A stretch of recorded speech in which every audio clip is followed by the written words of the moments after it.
Deuteronomy chapter 3. Then we turned and went up the way to Bashan. And Og, the king of Bashan, came out against us, he and all his people, unto battle at Edrei.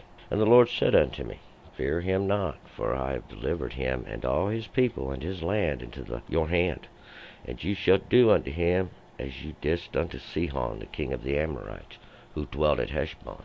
So the Lord our God delivered into our hand Og also, the king of Bashan, and all his people, and we smote him until none was left to him remaining. And we took all his cities. At that time there was not a city which we took not for them. 60 cities, all of the region of Argob, the king of Og in Bashan. All these were fortified cities, and the high walls, gates, and bars, beside the unwalled towns, as a great many. And we utterly destroyed them, as we did unto Sihon the king of Heshbon, utterly destroying every city, the men, and the women, and the little ones. But all the cattle and all the spoil we took for a prey unto ourselves. And we took the land at that time out of the hand of the 2 kings of the Amorites that were beyond the Jordan, from the valley of Arnon unto the Mount Hermon, which Hermon the Sidonians call Syrian, and the Amorites call Senir. All the cities of the plain, and all of Gilead, and all Bashan, unto Salcah and Edrei, cities of the kingdom of Og in Bashan. For only Og, king of Bashan, remained of the remnant of the Rephaim. Behold, his bedstead was a bedstead of iron. Is it not in Rabbah of the children of Ammon? 9 cubits was the length thereof, and 4 cubits the breadth of it, after the cubit of a man. And this land we took in possession at that time, from Aroer, which is by the valley of Arnon, and half the hill country of Gilead, and the cities thereof, gave I unto the Reubenites and to the Gadites. And the rest of Gilead, and all Bashan, the kingdom of Og, gave I unto the half tribe of Manasseh. All the region of Argob, all that Bashan is called the land of Rephaim. Yair, the son of Manasseh, took all the region of Argob, unto the border of the Gershurites and the Maccathites, and they called them even Bashan, after his own name, Avoth Yair, unto this day. And I gave Gilead unto Mashir, and the Reubenites, and unto the Gadites, and gave from Gilead even unto the valley of Arnon, the middle of the valley for a border, even unto the river Jabbok, which is the border of the children of Ammon. The Arabah also, the Jordan, being the border thereof, from Chinnereth, even unto the sea of the Arabah, the salt sea, under the slopes of Pisgah, eastward. And I commanded you at that time, saying, The Lord your God hath given you this land to possess it. You shall pass over armed before your brethren, the children of Israel, all the men of valor. But your wives and your little ones, and your cattle, I know that you have much cattle, shall abide in your cities which I have given you, until the Lord give rest unto your brothers, as unto you, as they also possess the land which the Lord your God gives them beyond the Jordan. Then shall you return every man unto his possession which I have given you. And I commanded Joshua at that time, saying, Thine eyes have seen all that the Lord your God hath done unto these 2 kings. So shall the Lord do unto all the kingdoms where you go over. You shall not fear them, for the Lord your God, he it is that fights for you. I besought the Lord at that time, saying, O Lord God, thou hast begun to show your servant your greatness and your strong hand. For what God is there in heaven or on earth that can do according to your works and according to your mighty acts? Let me go over, I pray you, and see the good land that is beyond the Jordan, that goodly hill country in Lebanon. But the Lord was wroth with me for your sakes, and hearkened not unto me. The Lord said unto me, Let it suffice you, speak no more unto me of this matter.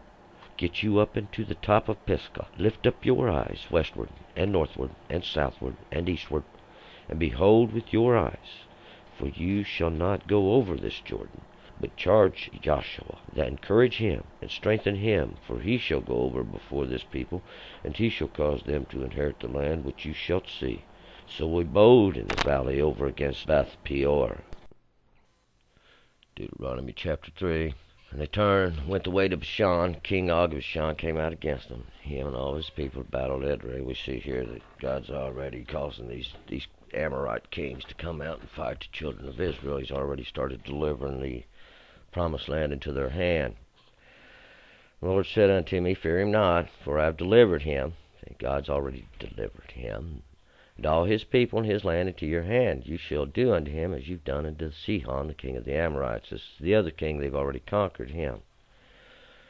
So Og's coming out. God's saying, don't fear him. I have already delivered him. God hardened Og's heart so he would come out and fight the children of Israel, if we remember. See, they went and said, let us go past. All we want is to buy some water, and we'll buy some bread from you. Only let us go past by the way of the highway.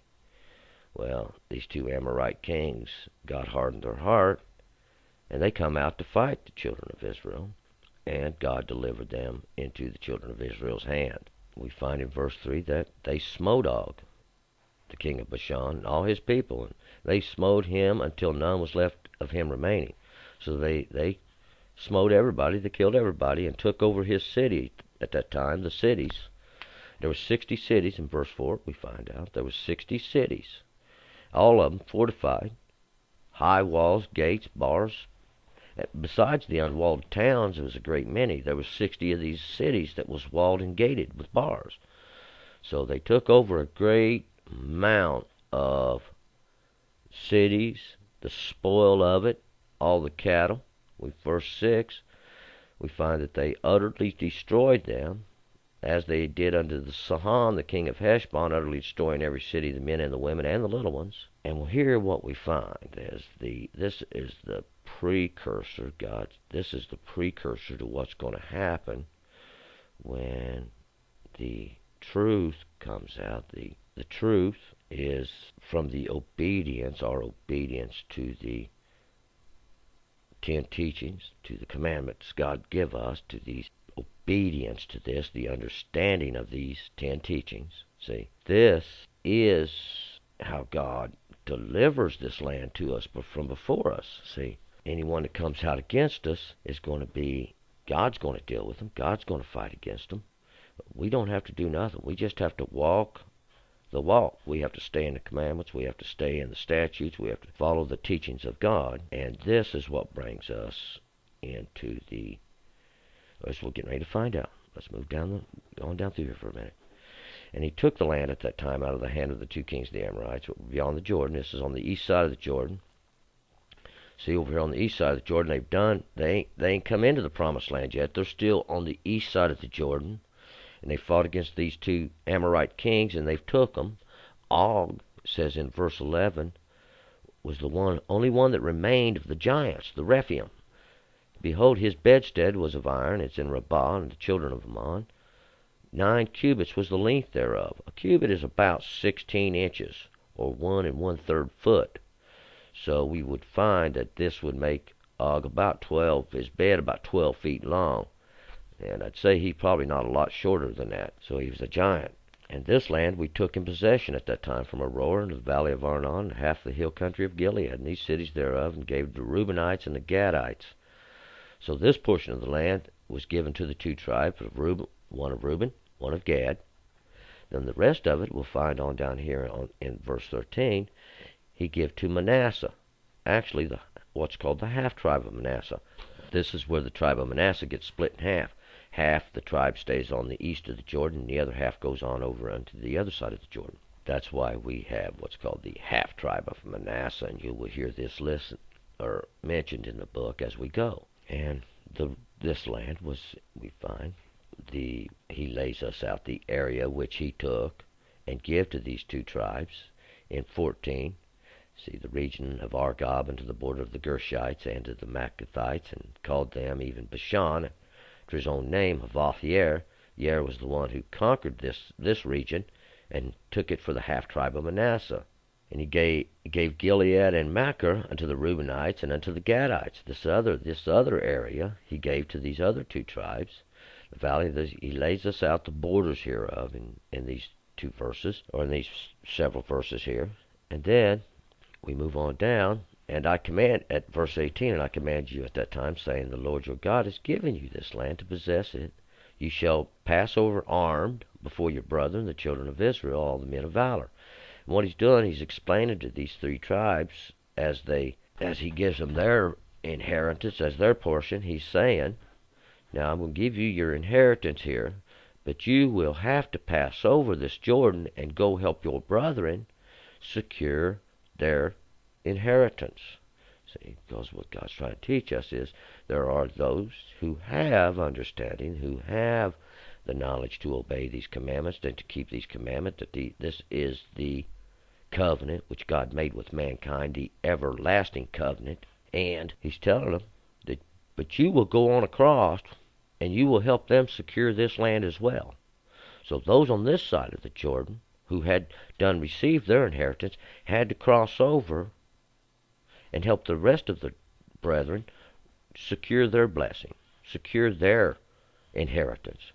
And we find in 19, he says, but your wives and your little ones and all your cattle, they don't have to go. They can stay here in these cities that we've conquered, this land that you took, that you didn't have to work to build. These cisterns that are hewn out, you didn't have to hew. These trees are planted, you didn't have to plant. God gave you all this.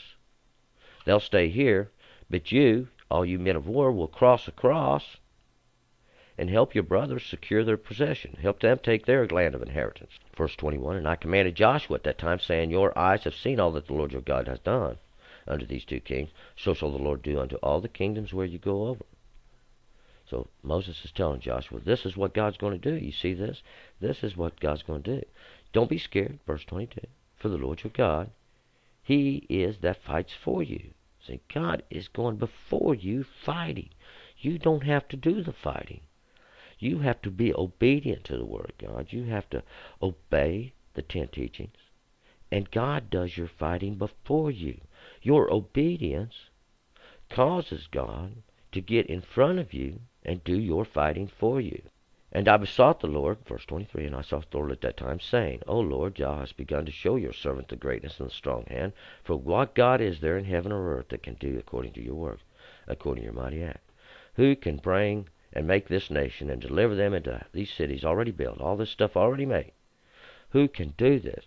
Who had promised their fathers before they ever went into Egypt, when they was just few in number, promised them to bring them back to this land and cause them into an inheritance, and is doing according to his word, see, declaring those things that he would do before he ever did them, see, taking in a length of time that no man can accomplish these works, showing you that it's God who's doing this.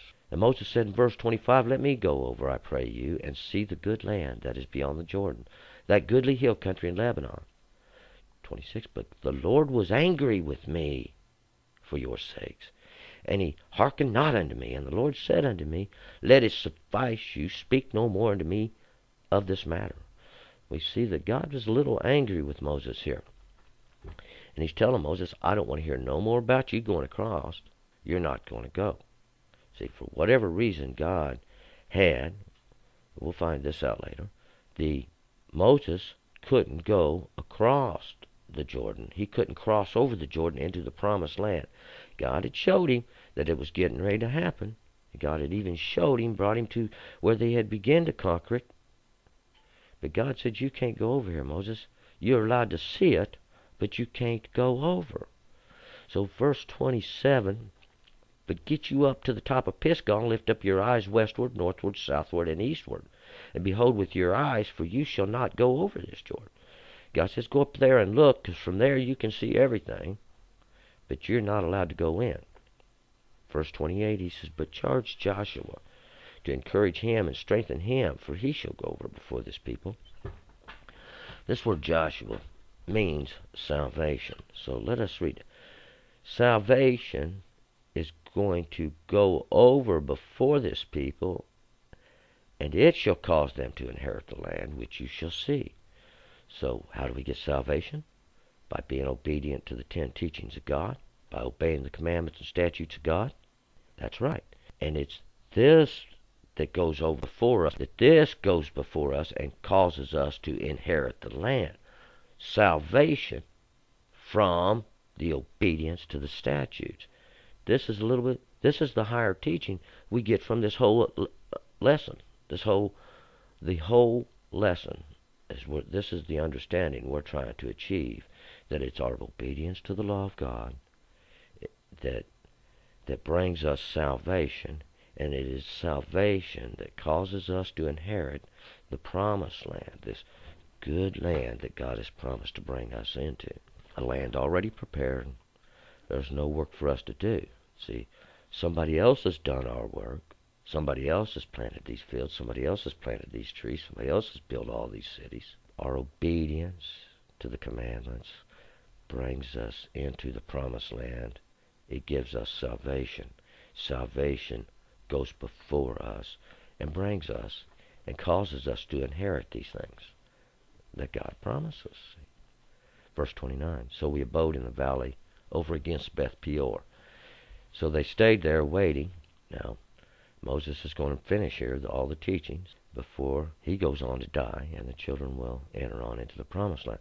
We're going to move on to chapter 4.